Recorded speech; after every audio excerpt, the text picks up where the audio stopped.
Hello' সকলোকে নমস্কাৰ জনাইছোঁ। আজি এটা খুব ধুনীয়া ভিডিঅ' দিবলৈ লৈছোঁ। একচুৱেলি পকা জলকীয়াখিনি দেখি আপোনালোকে গম পাইছেই চাগে।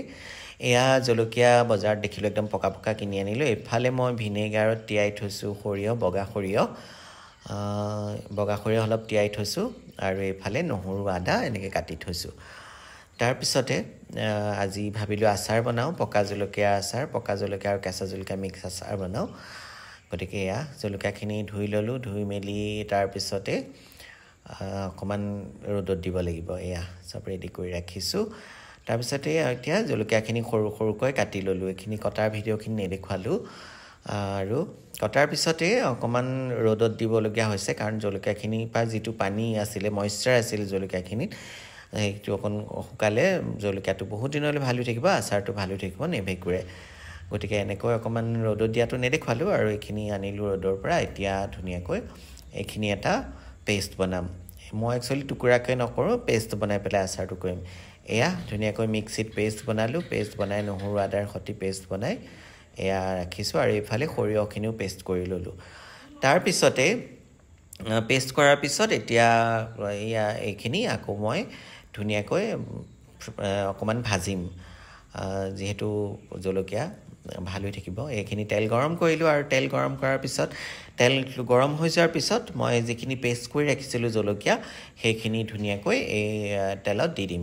আৰু মই তেল গৰম হোৱাৰ লগে লগে তাতে অলপমান ধুনীয়াকৈ পাঁচফোৰণ দিম, আৰু যিহেতু পাঁচফোৰণ দিলে গোন্ধটো খুব ধুনীয়া হয়, গতিকে জলকীয়া আচাৰত খুব ধুনীয়া লাগে গোন্ধটো। আৰু তেল গৰম হৈ অহাৰ লগে লগে মই পাঁচফোৰণ দি দিলোঁ দেই। আৰু যেই পাঁচফোৰণখিনি ফুটি আহিছে, তাৰপিছতে মই আকৌ তাতে জলকীয়া যিখিনি পেষ্ট কৰি ৰাখিছিলোঁ ধুনীয়াকৈ ভিনেগাৰত তিয়াই থোৱা সৰিয়হখিনি, জলকীয়াখিনি, সেইখিনি মই আকৌ ইয়াত কেৰাহীত দি দিলোঁ, গৰম তেলত দি দিলোঁ। ধুনীয়াকৈ দি অলপমান ভাজিব লাগিব, যিহেতু জলকীয়াৰ পৰাও এটা পানী ওলায় আৰু নহৰু আদাৰ পৰাও এটা পানী ওলায়, সেইখিনি ধুনীয়াকৈ শুকাব লাগিব। গতিকে এইখিনি দি দিলোঁ। এতিয়া অলপমান লৰাই আকৌ মই যিখিনি সৰিয়হ পেষ্ট কৰি ৰাখিছিলোঁ সেইখিনি দি দিম। ইয়াতে অলপমান হালধি আৰু নিমখ সোৱাদ অনুযায়ী এড কৰি ল'লেই হ'ল। গতিকে মই দিলোঁ বাৰু, সেইখিনি ভিডিঅ' কৰা নহ'ল। আৰু ইয়াতে এতিয়া মই আকৌ সৰিয়হখিনি যিখিনি পেষ্ট কৰি ৰাখিছিলোঁ, সেই সৰিয়হখিনি এতিয়া ইয়াতে দি দিম। গতিকে ভিডিঅ'টো চাই কেনেকুৱা লাগিছে বাৰু, আৰু আচাৰটো ভাল হ'ব যেন লাগিছেনে বাৰু? আৰু কমেণ্টছ কৰি জনাব দেই, কেনেকুৱা লাগিছে আচাৰটো দেখি। আৰু এতিয়া এয়া ভাজি হৈ গৈছে, আৰু ইয়াতে মই এতিয়া এই সৰিয়হখিনি দি দিলোঁ। তাৰপিছত এই সৰিয়হ যি অকণমান থাকি গৈছিলে মিক্সিটোত, তাতে ভিনেগাৰ অলপ মিলাই গুলি পেলাই আকৌ মই সেইখিনি ওপৰতে ধুনীয়াকৈ দি দিলোঁ। এইখিনি এতিয়া দি পেলাই ধুনীয়াকৈ লৰাই দিম। এয়াই। গতিকে ইমানখিনিলৈকে মই আচাৰ বনোৱাৰ প্ৰচেছটো মোৰ কেনেকুৱা লাগিছে আপোনালোকে কমেণ্টছ কৰি জনাব দেই। যদি ভাল লাগিছে জনাব, আৰু যদি ভুল হৈছে সেইটোও জনাব। আৰু এতিয়া লৰাই যেতিয়া অলপ সময় ভাজিম, তাৰপিছতে এইখিনি নমাই পেলাই ইয়াৰ ওপৰতে আকৌ মই ধুনীয়াকৈ তেল দিম। এতিয়া অকণমান তেল কমি আছে, গতিকে মই আকৌ পিছত অলপ তেল দিব লাগিব। গতিকে সেইখিনি হৈ গৈছে ভজা, যিহেতু অকণ ভাজিলে ভাল হৈ থাকিব আচাৰটো, সেইকাৰণে ভাজি ল'লোঁ। এয়া এখন চৰিয়ালৈ নমাই ল'লোঁ। তাৰপৰা ইয়াৰ ওপৰতে মই অলপ তেল গৰম কৰি আকৌ পাঁচফোৰণো ফুটাই ওপৰত আকৌ মই গৰম তেল অলপ ঢালি দিম ইয়াতে দেই, যিহেতু আচাৰটো বহুত দিনলৈ ভালে থাকিব আৰু ধুনীয়াকৈ খাই থাকিব পাৰিব।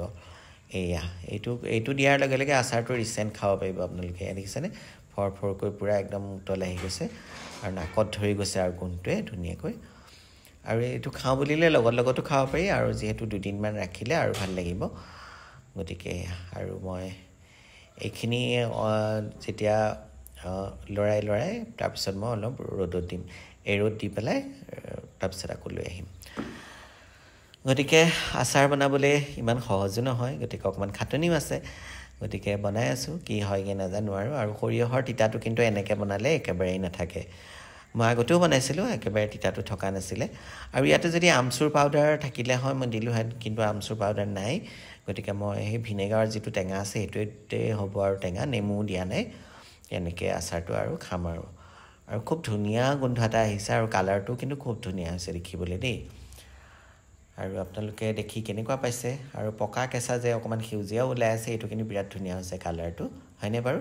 এতিয়া মই অকণমান ৰ'দত দি থ'মগৈ আচাৰটো। এয়া ৰ'দত দিলোঁ, আৰু ৰ'দত দিয়াৰ পিছত মই আনিবলৈ গৈছোঁ।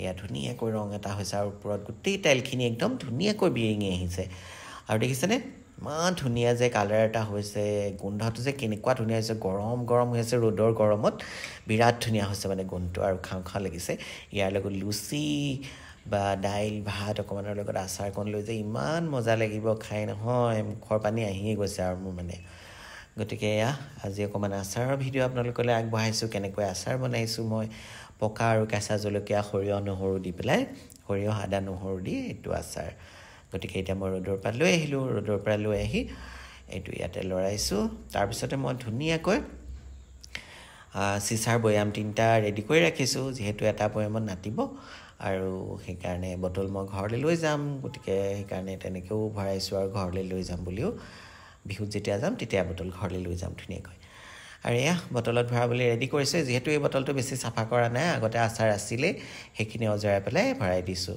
কাৰণ আগতেও জলকীয়া আচাৰে আছিলে ধুনীয়া হৈ আছিলে বেয়া হোৱা নাই গতিকে ইয়াৰ ওপৰতে ভৰাই দিলোঁ আৰু অজৰাই পেলাই ধুই লোৱা নাই আৰু যিহেতু চাফাই হৈ আছে আৰু ধুনীয়া গোন্ধ এটা ওলাই আছিলে বটলটোৰ পৰা সেইকাৰণে গতিকে ভিডিঅ'টো আপোনালোকে চাই কেনেকুৱা পাইছে আৰু আচাৰটো আপোনালোকক খাওঁ খাওঁ লাগিছে নাই আৰু আপোনালোকে জলকীয়া পকা জলকীয়া আচাৰ এনেকৈ বনাইনে নাই সেইটো কিন্তু মোক কমেণ্টছ কৰি জনাব দেই আৰু যদি ইয়াত কিবা এড কৰিব লাগিছিলে সেইটোও জনাব যিহেতু বনাই থকাৰ বেছি অভ্যাসো নাই গতিকে বনাইছোঁ গতিকে ইয়াত যদি কিবা এড কৰিবলগীয়া আছিলে সেইটো কিন্তু মোক আঙুলিয়াই দিব দেই আৰু মই তেতিয়া নেক্সট টাইম আকৌ বনাম আৰু ভিডিঅ' শ্বেয়াৰ কৰিম কিন্তু আজি ভিডিঅ'টো ভুলে শুদ্ধ এনেকৈ বনালোঁ আচাৰটো আৰু আপোনালোককতো যাৰ যাৰ মন গৈছে খাবলৈ যোন আছে ওচৰে পাজৰে আহি যাব পাৰে দেই মোৰ আচাৰ খাবলৈ এয়া বটলত ভৰালোঁ আৰু এই দুটা অকণমানি অকণমানি টিকলা টিকলা বটল তাতে ভৰাই লৈছোঁ যিহেতু এইকেইটা মই ঘৰলৈ লৈ যাম আৰু সেইকাৰণে এয়া 3টা বটলত আচাৰ আমাৰ জোখত একদম 3টা বটলত মোৰ হৈ গৈছে দেই কিন্তু জুখি মাখিও লোৱা নাছিলোঁ টিকলা টিকলা বটল 2টা আৰু ডাঙৰ বটল এটা গোটেই ধুনীয়াকৈ হৈ গ'লো মই মানে আচৰিতে হৈছোঁ কেনেকৈ যে হৈ গ'ল ধুনীয়াকৈ এয়া এতিয়া এইটো আচাৰ লগতো খাই দিব পাৰি বা 2-3 দিনৰ মূৰত খাবও পাৰি আৰু বহুত দিনলৈ ভালে থাকিব ধুনীয়াকৈ অলপ অলপ ৰ'দত দি থাকিলেও হ'ল আৰু ধুনীয়া খালি তিতা চামুচ লগাব নালাগে তিতা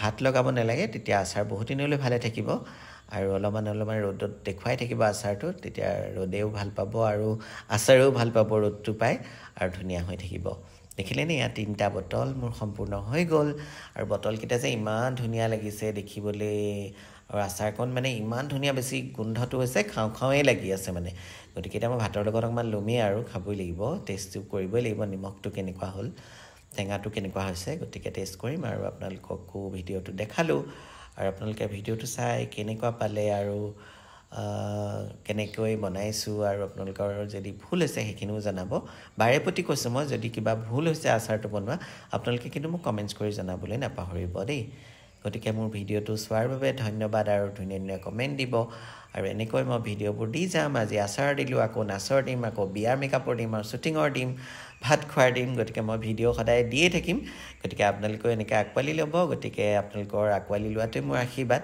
এয়া মোৰ আচাৰ ৰেডি হৈ গ'ল আজি পকা জলকীয়া সৰিয়হ নহৰু আদা দি ভিনেগাৰ দি পেষ্ট কৰি আচাৰ থেংক ইউ